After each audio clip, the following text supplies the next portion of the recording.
ಆರೋಗ್ಯಕರನೂ ಆಗಿರಬೇಕು, ರುಚಿಯೂ ಸೂಪರ್ ಆಗಿರಬೇಕು ಅಂತ ರೆಸಿಪಿ ಹುಡುಕ್ತಾ ಇದ್ದೀರಾ? ಹಾಗಿದ್ರೆ ಬನ್ನಿ, ಇಲ್ಲಿ ಸಬ್ಬಸ್ಗೆ ಹೆಸರು ಕಾಳು ಪಲ್ಯನ ಮಾಡ್ತಾ ಇದ್ದೀನಿ. ತುಂಬ ರುಚಿಯಾಗಿರುತ್ತೆ. ತೆಳುವಾದ ಗ್ರೇವಿ ಕನ್ಸಿಸ್ಟೆನ್ಸಿಲಿ ನೀವು ಮಾಡಿದರೆ ಚಪಾತಿ, ಅನ್ನ, ರೋಟಿ ಜೊತೆ ತುಂಬ ಹಂಚ್ಕೊಂಡು ತಿನ್ನಲಿಕ್ಕೆ ಸುಲಭವಾಗಿರುತ್ತೆ. ಹೀಗಿದ್ದರೆ ಈ ವಿಡಿಯೋನ ಪೂರ್ತಿಯಾಗಿ ನೋಡಿರಿ. ಹೊಸದಾಗಿ ನೋಡೋರು ಸಬ್ಸ್ಕ್ರೈಬ್ ಮಾಡ್ಕೊಳ್ಳಿ.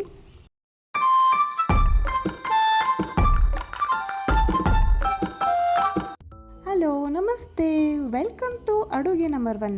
ಸ್ಟಾರ್ಟ್ ಮಾಡೋಣ. ಇಲ್ಲಿ ನಾನು ಅರ್ಧ ಕಪ್ನಷ್ಟು ಹೆಸರು ಕಾಳನ್ನು ತೊಗೊಂಡಿದ್ದೀನಿ.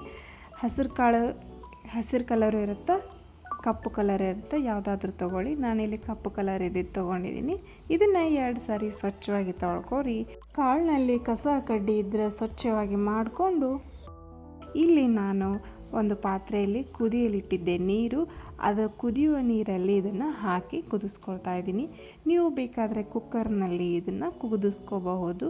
ಕುಕ್ಕರ್ನಲ್ಲಿ ಪೂರ್ತಿ ಅಳಕಾಗಿಬಿಡುತ್ತೆ, ತೆಳುವಾಗಿಬಿಡುತ್ತೆ. ಹಾಗಾಗಿ ನಾನು ಒಂದು ಪಾತ್ರೆಯಲ್ಲಿ ನೀರನ್ನು ಕುದಿಯಲಿಟ್ಟು ನಾನು ಹೊರಗಡೆ ಕುದಿಸ್ಕೊಳ್ತಾ ಇದ್ದೀನಿ. ಈ ರೀತಿ ನೋಡಿ, ನಾನು ಸ್ವಚ್ಛ ಮಾಡಿಕೊಂಡಿರುವಂಥ ಕಾಳುಗಳನ್ನು ಕುದಿಯೋ ನೀರಿಗೆ ಬೆರೆಸಿ ಇದನ್ನು ಒಂದು ಅರ್ಧ ತಾಸಿನಷ್ಟು ನಾನು ಕುದಿಸ್ಕೊಂಡು ಕಾಳುಗಳನ್ನು ಬೇಯಿಸ್ಕೊಳ್ತಾ ಇದ್ದೀನಿ. ನೋಡಿರಿ, ಕಾಳು ರೆಡಿ ಆದರೂ ಅಷ್ಟರೊಳಗೆ ನಾನಿಲ್ಲಿ ಅದಕ್ಕೆ ಬೇಕಾಗಿರುವಂತಹ ತರಕಾರಿಗಳನ್ನು ಹೆಚ್ಚಿಟ್ಕೊಳ್ತಾ ಇದ್ದೀನಿ. ಇಲ್ಲಿ ಒಂದು ಮೀಡಿಯಮ್ ಸೈಜು ಈರುಳ್ಳಿನ ಹೆಚ್ಚಿಟ್ಕೊಂಡಿದ್ದೀನಿ, ಮತ್ತು ಅರ್ಧ ಟೊಮೊಟೊನ ಹೆಚ್ಚಿಟ್ಕೊಳ್ತಾ ಇದ್ದೀನಿ.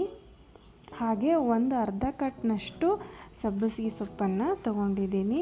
ಪೂರ್ತಿಯಾಗಿ ಇದನ್ನು ಸ್ವಚ್ಛವಾಗಿ ತೊಳ್ಕೊಂಡಿದ್ದೆ. ಆಮೇಲೆ ಇದನ್ನು ಕಟ್ ಮಾಡ್ಕೊತಾ ಇದ್ದೀನಿ.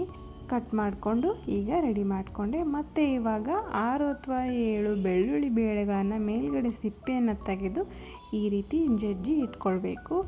ಈಗ ಮಳೆಗಾಲ ಚಲುವಾಗಿದೆ, ಬೆಳ್ಳುಳ್ಳಿ ತುಂಬ ಮುಖ್ಯವಾಗುತ್ತೆ. ಶೀತ, ಕೆಮ್ಮು, ನೆಗಡಿಗೆ ಒಳ್ಳೆಯದು ಇದು.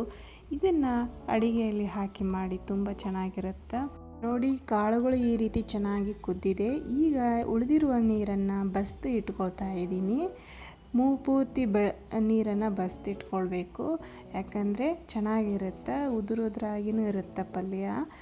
ಈಗ ನಾನು 2 ಟೀ ಸ್ಪೂನಷ್ಟು ಎಣ್ಣೆ ಹಾಕಿ, ಎಣ್ಣೆ ಕಾದಾದಮೇಲೆ 1 ಟೀ ಸ್ಪೂನಷ್ಟು ಸಾಸಿವೆ, 1 ಟೀ ಸ್ಪೂನಷ್ಟು ಜೀರಿಗೆಯನ್ನು ಹಾಕಿದ್ದೀನಿ.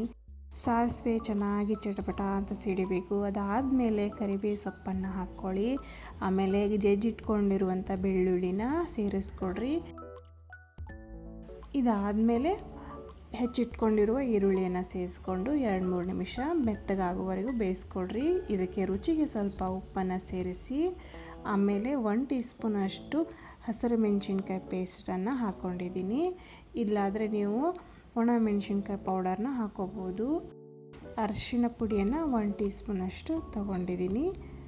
ಆಮೇಲೆ ಟೊಮೆಟೊನ ಸೇರಿಸ್ಕೊಂಡು ಚೆನ್ನಾಗಿ ಮಿಕ್ಸ್ ಮಾಡ್ಕೊತೀನಿ. ಹಾಕಿರುವ ಪದಾರ್ಥ ಚೆನ್ನಾಗಿ ಸಾಫ್ಟಾಗಿ ಮೆತ್ತಗಾಗಬೇಕು. ಅದಾದಮೇಲೆ ಸಬ್ಬಸಿಗೆ ಸೊಪ್ಪನ್ನು ಸೇರಿಸ್ಕೊಳ್ಳೋಣ.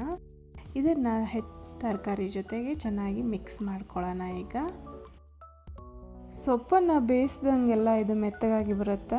ಅದಾದಮೇಲೆ ನಾವು ಹೆಸರು ಕಾಳನ್ನು ಸೇರಿಸ್ಕೊಳ್ಬೇಕು.